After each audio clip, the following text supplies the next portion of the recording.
আজকে সকাল থেকে উঠে ঝটপট কাজে লেগে গেলাম। যেহেতু সামনেই রমজান চলে আসছে, কিছু তো একটু রেডি করে রাখতেই হয়। তো যেহেতু এখন আপনার টমেটোর দাম প্রায় 10 টাকা কেজিতে চলে আসছে, তা কিছু সংরক্ষণ করব ভাবছি। তা কিছু আমি কুচি কুচি করে কেটে নিলাম, আর এই বড় কিউব করে আরও কিছু কেটে নিয়েছি।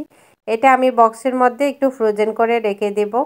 আর বাকিগুলা আমি টমেটোর খাট্টা বানানোর জন্য কিছুটা ব্লেন্ড করে রেখে দেব বক্স বক্স করে, যাতে রমজানের এই গরমে আমি এই টকটা খেতে পারি। টক আমার ভীষণ ভালো লাগে। আর ফ্রোজেন করে সব কিছু তো দামের সময় রাখা যায় না।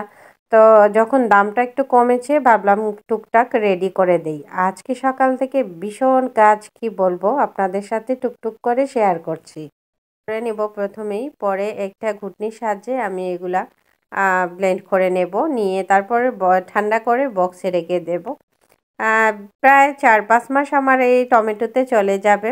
তো আমি এগুলা এই যে একদম ব্লেন্ড হয়ে গেছে, ঠান্ডা করে আমি বক্সের মধ্যে ঢুকিয়ে দেব। আরও যেগুলো আছে, এই যে আপনাদের ভাইয়া মটরশুঁটি নিয়ে আসছে, তো মটরশুঁটি কিভাবে সংরক্ষণ করতে হয় অনেকেই জানেন না। তো প্রথমেই আমি একটু জলের মধ্যে চিনি এবং লবণ দিই। চিনি দেওয়ার কারণে মটরশুঁটির কালারটা একদম ফ্রোজেন করলে ঠিকঠাক থাকে। সেজন্য আমি চিনি দিয়ে এগুলাকে একটা বলক আসা পর্যন্ত আমি সিদ্ধ করে নিয়েছি, এবং বারবার দেখতে পাচ্ছেন আমি পানি চেঞ্জ করতেছি।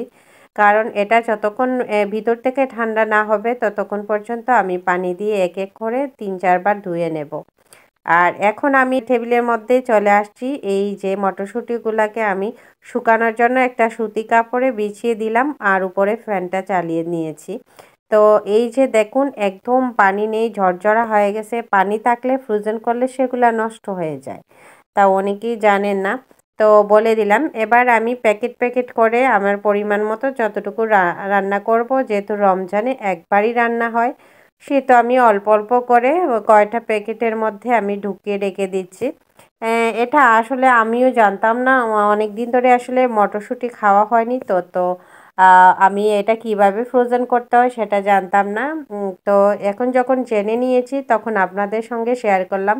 যারা আমার মতো জানেন না, যারা জানেন তারা তো জানেনই, আর যারা জানেন না তারা এরকম করে রেখে দেবেন, ইনশাল্লাহ বছরখানিক অনেক ভালো থাকবে। তো আমি রমজানের জন্য টুকিটাকি সংরক্ষণ করেছি। এই সিজনে কিছুটা সবজি সব কিছুরই দাম একটু কমে আসছে। তো রমজানে যদি আবার দামটা বেড়ে যায়, সেজন্য ভাবছি কিছুটা সংরক্ষণ করে নেই, আর কাজটাও অনেকটা সহজ হয়ে যাবে। সব কিছু রেডি থাকলে রান্না করতে আমার ভীষণ ভালো লাগে।